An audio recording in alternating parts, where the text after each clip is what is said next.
تعریفیں اس ایک اللہ کے لیے ہیں جو عالمین کا رب ہے، جو عالمین کا رب ہے۔ یہ کہنے کی اسے کیوں ضرورت پیش آئی؟ اس لیے پیش آئی کہ جن لوگوں سے یہ بات کی جا رہی ہے، جب تک ان کی سطح پر جا کر بات نہ کی جائے گی، بات ان تک پہنچے گی نہیں۔ رب العالمین کہنے کی ضرورت اس لیے پیش آئی کہ جو بندے اس بات کو سن رہے ہیں وہ عالمین میں ہیں، وہ عالمین میں ہیں۔ رب العالمین کہہ کر ان سے ایک کنیکشن بنایا گیا کلام کا کہ اے بندو، تم جو عالمین میں بیٹھے ہوئے ہو تو وہ اللہ جس کے لیے تمام تعریفیں ہیں وہ اس عالم کا رب ہے جس میں تم ہو۔ رب العالمین، وہ عالمین کا رب ہے، پال رہا ہے۔ رب کہتے ہیں پالنے والے، پال رہا ہے۔ جب وہ پال رہا ہے تو اسی کے پالنے سے تم پل رہے ہو۔ رب العالمین، وہ عالمین کا رب ہے، عالم سے بھی اس کا تعلق ہے، اور چونکہ تم عالم میں ہو لہذا تم سے بھی اس کا تعلق ہے۔ تو رب تم سے متعلق ہے، جڑا ہوا ہے، تعلق میں ہے۔ اچھا، یہاں تک سمجھ لینے کے بعد اب اس سے تھوڑی سی ایک خاص بات ہے، وہ سمجھیں کہ عالمین جس کا وہ رب ہے، عالم کا چپا چپا قابل تعریف ہے، بنا ہوا ایسا ہے جس چیز کو دیکھو آپ وہ چیز قابل تعریف ہے۔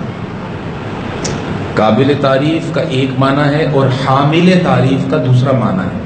قابل تعریف کہتے ہیں جس کی تعریف کی جائے جو تعریف کے قابل ہو۔ حامل تعریف کہتے ہیں جو اپنی ذات میں تعریف کا عنصر رکھتی ہو اور منتظر ہو کہ کوئی آئے اور اس کو جان کر اس کی تعریف کرے۔ حامل تعریف، تعریف کا حامل۔ قابل تعریف، تعریف کے قابل۔ جیسے آپ کی خاموشیاں کبھی حامل تعریف ہوتی ہیں اور کبھی قابل تعریف ہوتی ہیں، سمجھ رہے بات؟ حامل اور قابل۔ تو عالمین کا لفظ قابل تعریف تو ہے ہی، مگر اس سے پہلے حامل تعریف ہے کہ اس عالم کو اللہ نے اتنی خوبصورتی سے بنایا ہے کہ جو چیز اللہ نے بنائی ہے اتنی خوبصورت ہے کہ وہ اپنی ذات میں حامل تعریف بھی ہے اور قابل تعریف بھی ہے۔ یہاں تک سمجھ لینے کے بعد اب جو عقیدے کا نقطہ ہے وہ یہ کہ جو چیز قابل تعریف ہو اور حامل تعریف ہو، اللہ نے کہا تعریف اس کی ذات سے مت جوڑنا۔ جس چیز میں تمہیں جو بھی تعریف نظر آئے وہ اس کی نہ ہوگی، میری ہوگی۔ اگر آپ کا شعور اس منزل پر پہنچ گیا، اس کو اور آگے لے جاؤ کہ جب تعریف نظر آئے تو وہ اس کی نہیں ہوگی، وہ میری ہوگی۔ مولا تیری کیوں ہوگی؟ فرمایا میں وہاں ہوں اس لیے تو میری تعریف ہے۔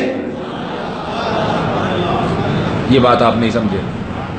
میں وہاں ہوں اس لیے تو وہاں سے میری تعریف نکل رہی ہے۔